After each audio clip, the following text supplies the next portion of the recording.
Le prince Harry a été attaqué par Piers Morgan pour sa menace de poursuite judiciaire contre le ministère de l'Intérieur et est accusé de rendre la vie de la reine plus difficile. Samedi, les représentants légaux du duc de Sussex ont publié une lettre indiquant qu'il avait l'intention d'intenter une action en justice contre le ministère de l'Intérieur en raison de leur refus de lui permettre de payer pour sa propre protection policière.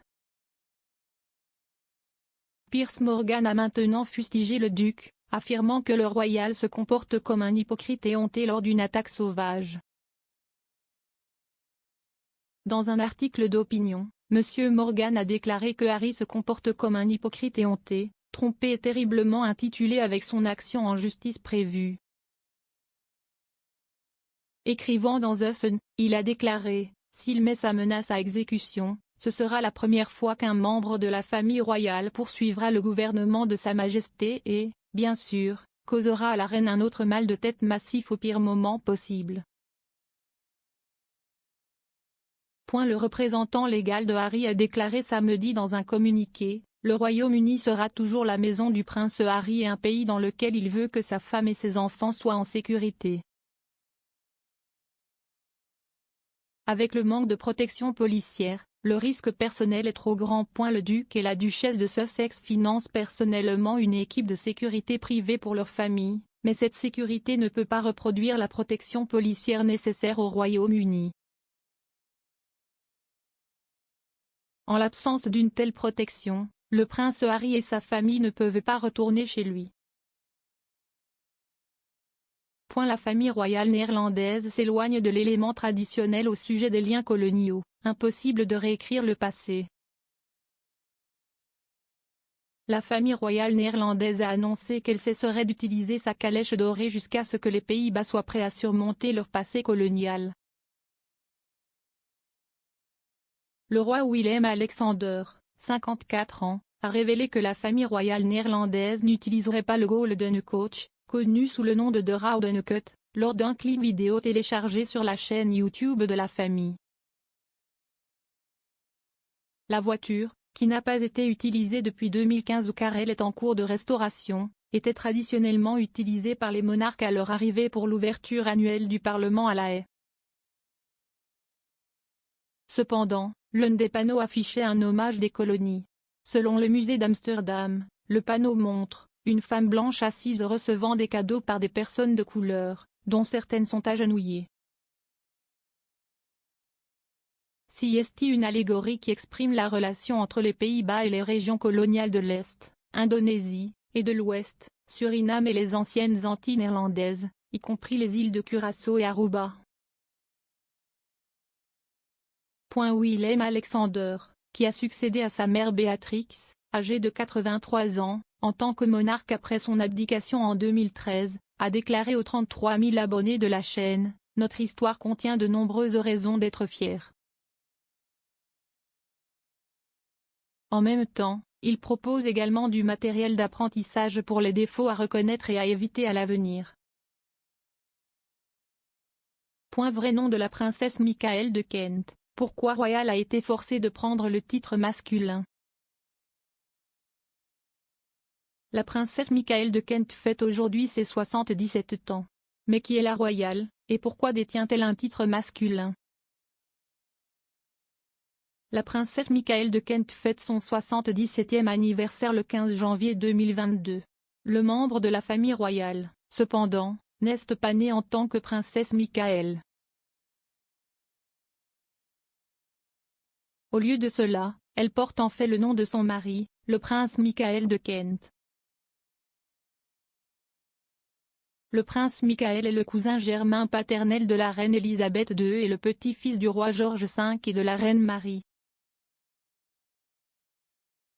La princesse Michaël de Kent est née sous le nom de baronne Marie-Christine Anna Agnès Hedwigida von Remnitz, le 15 janvier 1945. Le destin de Lady Louise dépend du prince Charles alors qu'il trace l'avenir de la famille royale. Selon un commentateur, le futur rôle de Lady Louise Windsor au sein de la famille royale ne reflètera probablement pas celui des générations précédentes de membres de la famille royale. Louise, la fille unique du comte et de la comtesse de Wessex, ne deviendra probablement pas membre à plein temps de la famille royale, estime l'auteur royal Ian Lloyd. Lorsqu'on lui a demandé s'il pourrait voir l'adolescent rejoindre les rangs royaux à l'avenir, M. Lloyd a déclaré que cette décision serait en partie entre les mains du prince Charles, qui, selon la rumeur, envisageait depuis des années de réduire la taille de l'entreprise et ne compterait que comme membre de la famille royale. Ses proches plus près du trône. M. Lloyd, auteur de The Duke, A Life in 100 Chapters, a déclaré à Express qu'au.uk, cela dépend en grande partie du prince Charles si les rois et des discussions qui l'ont. L'expert estime également que le futur rôle que Louise, 18 ans, occupera au sein du cabinet sera différent de celui dont nous avons été témoins jusqu'à présent. Les combats vicieux de la reine et de la princesse Margaret, bon crochet gauche. La reine et sa sœur cadette, la princesse Margaret, ont eu une série de combats vicieux quand elles étaient jeunes, comme l'expert royal Victoria Arbiter a affirmé que le monarque avait développé un bon crochet du gauche. La princesse Margaret était la sœur cadette de la reine Elisabeth. Née en 1930, elle avait 4 ans de moins qu'Élisabeth et était sans doute l'une des membres de la famille royale les plus populaires de l'histoire moderne. Connue pour sa nature rebelle et sa personnalité granuleuse, elle a souvent fait la une de son style de vie de fêtarde, comme le montre la série à succès Netflix The Crown.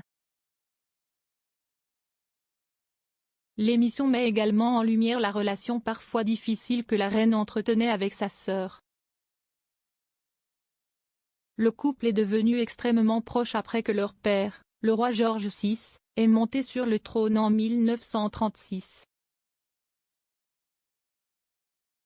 Mais, comme tous les autres frères et sœurs, ils ne s'entendaient pas toujours. Victoria Arbiter, commentatrice royale pour CNN entre autres, a parlé du documentaire 2020 de Channel 5 Princess Margaret, Rebel Without a Crown sur la relation des sœurs.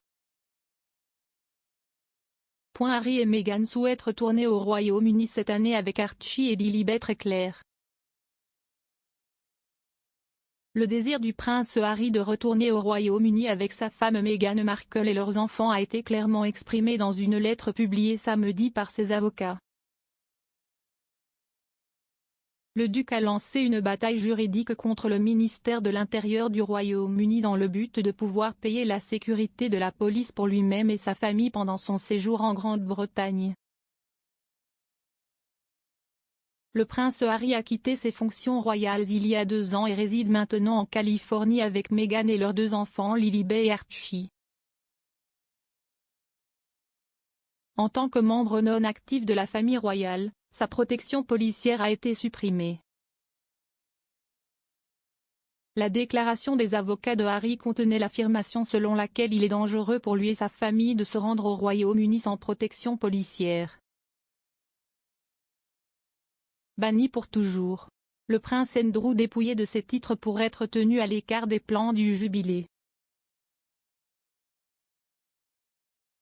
Le prince Andrew a été banni pour toujours de ses fonctions royales après que le duc d'York a été déchu de ses titres avant le jubilé de platine de la reine, a affirmé un expert royal. Le statut du prince Andrew en tant que membre de la famille royale est en lambeaux après que la reine l'a dépouillé de ses fonctions militaires honorifiques et qu'il a renoncé à son style HRH dans une retombée dramatique de son affaire sexuelle civile. Cette décision est une humiliation pour Andrew et intervient après que le procès contre lui ait fait un grand pas en avant mercredi lorsqu'un juge a rejeté la requête du duc visant à rejeter l'affaire d'agression sexuelle et a décidé qu'elle pouvait être jugée. L'expert royal Russell Myers a affirmé que la famille royale ne voulait pas que le duc soit à proximité des célébrations du jubilé de platine.